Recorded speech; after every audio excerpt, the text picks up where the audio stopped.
د وسلوال پوځ د لوی درېسیز مرستیال پکتیا ته ولاړ. امریکایي جنرالان وایي چې ونه توانېدو چې په افغانستان کې یو دولت جوړ کړو، دا ستراتیژیکه ناکامي ده. سلام ستړي مشئ، پام وکړئ د ایران ټي وي یوټیوب چینل څخه دوه تازه او مهمو خبرونو ته.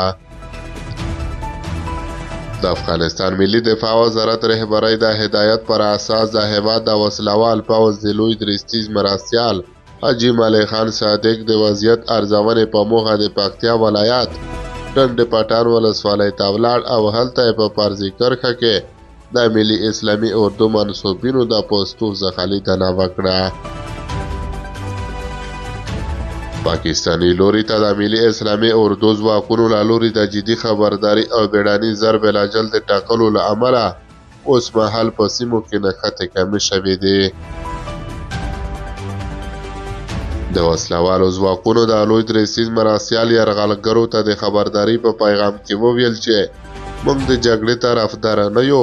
که زموږ د خاورې په یو کونج کې کومه فایر وشي نو زموږ تجربه لرونکي ځواکونه بې پروا نه دي او په عاجله توګه به هغوی ته ځواب ورکوي.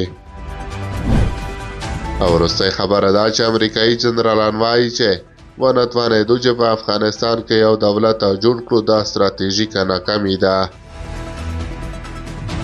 د امریکا د پوځ پخواني لوی درېسیز کانګرس ته ویلي چې له افغانستانه د وتلو پرېکړه په یوه شپه کې نه ده شوې. د نوموړي په خبره د بهیر شاوخوا یوه لسیزه وخت نیولی دی.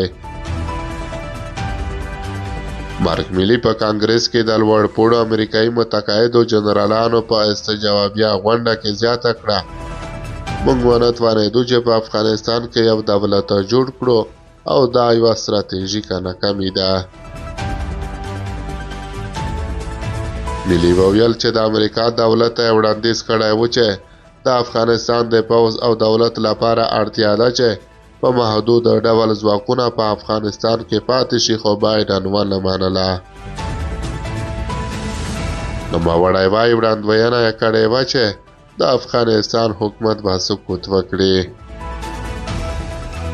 له دې سره د سنات کام پخواني قومندان کیټ میکینزي بیا په دغه استجوابیه غونډه کې وویل چې د افغانستان د دولت پرځېدل د بهرنیو ځواکونو د وتلو پروګرامونه ګډوډ کړل. هغه وایي چې پلان دا و چې یو شمېر ځواکونه د سفارت د ساتلو او په خوندي توګه د امریکایانو د وتلو لپاره پاتې شي، خو د افغانستان د دولت پرځېدو هر څه ګډوډ کړل.